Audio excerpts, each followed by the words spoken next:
राधे राधे महाराज जी।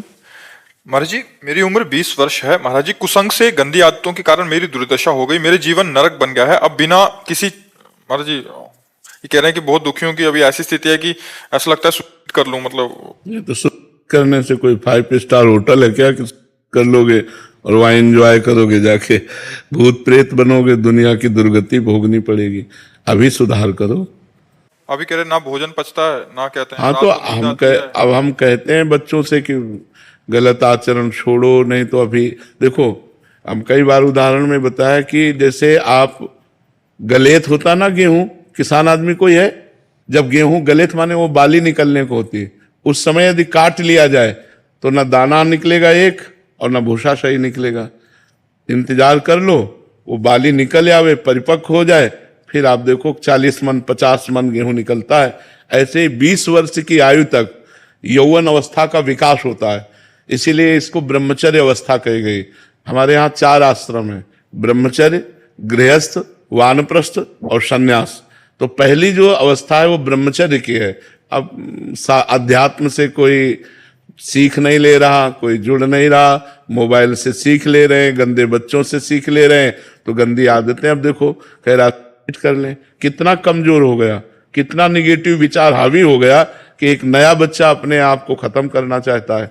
और लोग जो है ये ध्यान नहीं दे रहे कि हमारे समाज की नई पीढ़ी कितना गिरती चली जा रही है, व्यसन में, व्यभिचार में, गंदी आदतों में। जो हमारे भारत के भविष्य हैं, ये नए बच्चे शिकार होते चले जा रहे हैं इन गंदी बातों का। तो अब इसको तुम्हें छोड़ना होगा बच्चा, इसके लिए कोई मतलब ना हम कुछ कर सकते हैं और ना कोई वैद्य कुछ कर सकता है, क्योंकि जैसे हस्त क्रिया है, अगर आप उसे रोकोगे नहीं, आप व्यायाम नहीं करोगे, आप पवित्र आहार नहीं करोगे, तो आप ऐसे डिस्टर्ब बने रहोगे। मुझे छोड़ भी दिया, लेकिन अब 1.5 साल से दवाइयाँ भी ले रहा हूँ, औषधियाँ भी ले रहा हूँ, लेकिन अपने आप महाराज। हाँ, आप गलत आचरण करने से तो अब बताया नहीं, गलेथ में गेहूं हो तो सब न भूस निकलता है न दाना। अब वो नस नाड़ियों का अभ्यास हो गया, मार दिया, पूरे जीवन को बर्बाद कर दिया। अब थोड़ा दंड बैठक मारो, 2 किलोमीटर दौड़ लगाओ, सुबह 4 बजे उठ करके दंड बैठक मारो, ठंडा जल पियो और ठंडे जल से प्रक्षालन करो। और अब दोबारा कभी ऐसी गलती मत करना, तो धीरे धीरे वो अभ्यास पुष्ट होगा ना करने का, तो ब्रह्मचर्य फिर धारण कर सकते हो।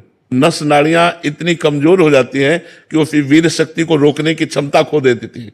वो जरा सा भी स्पर्श करो निकल जाएगा, या जरा सा गलत चिंतन हुआ निकल जाएगा। तो और ऐसा अभ्यास हो जाता है कि ना ना ना ना सोचते सोचते हो जाएगा। अब ये सब पहले गुरुकुलों में रखा जाता था बच्चों को, इसीलिए कि उनको आध्यात्मिक शिक्षा के द्वारा पुष्ट किया जाता था।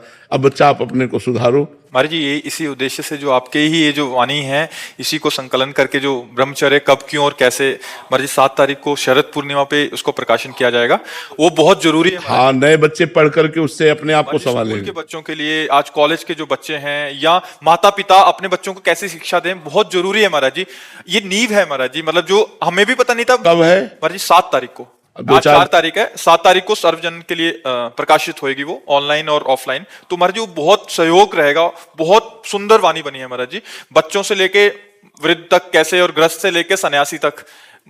तो महाराज जी उससे, जैसे आजकल के महाराज जी, क्योंकि हम पढ़ते हैं ना महाराज जी, रोज के आप कितने प्रश्न रखें, रोज के 3-4 प्रश्न होते हैं ब्रह्मचर्य संबंधित ही, ऐसे ही प्रश्न होते हैं। तो उन्हीं को महाराज जी बच्चों को पता ही नहीं है, इसकी महत्व बुद्धि पता नहीं है, इसके रक्षण की कैसे इसके सूत्र नहीं। क्या वे नए बच्चे हैं, इनको और कुछ सुख दिखाई नहीं देता, तो उनको लगता है सुखी हो जाएं, तो ऐसी क्रियाओं से सुख नहीं। देखो कैसी स्थिति, तुम ही नहीं हो, 50 बच्चे ऐसे आ चुके जो अपने आप को सुख करने की स्थिति में रख के बस बोले मैं आपके सामने आया हूं, आपका प्रवचन सुना, इसलिए आपसे निवेदन कर रहा हूं, मुझे बचा लो, नहीं मैं कर लूंगा।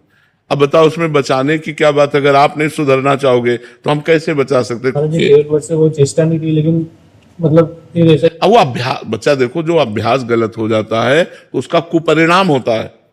ये कुपरिणाम है उसका, हस्त मैथुन का एक कुपरिणाम है। अब हिम्मत करो, जो हम कह रहे हैं तुमसे, 10, 15, 20 मिनट दंड बैठक मारो, 2 किलोमीटर दौड़ लगाओ, पवित्र भोजन करो, और दोबारा गंदे भाव से स्पर्श मत करो, और भागवतिक चिंतन करो, नाम जप करो, धीरे धीरे ठीक हो जाएगा। आप चिंता न करो, भगवान बड़े कृपालु हैं। जब हम भगवान का नाम जप करेंगे, भगवान से प्रार्थना करेंगे, तो हमको बल देंगे। थोड़ा पौष्टिक आहार खाओ, गंदे आचरण मत करो, ठीक है।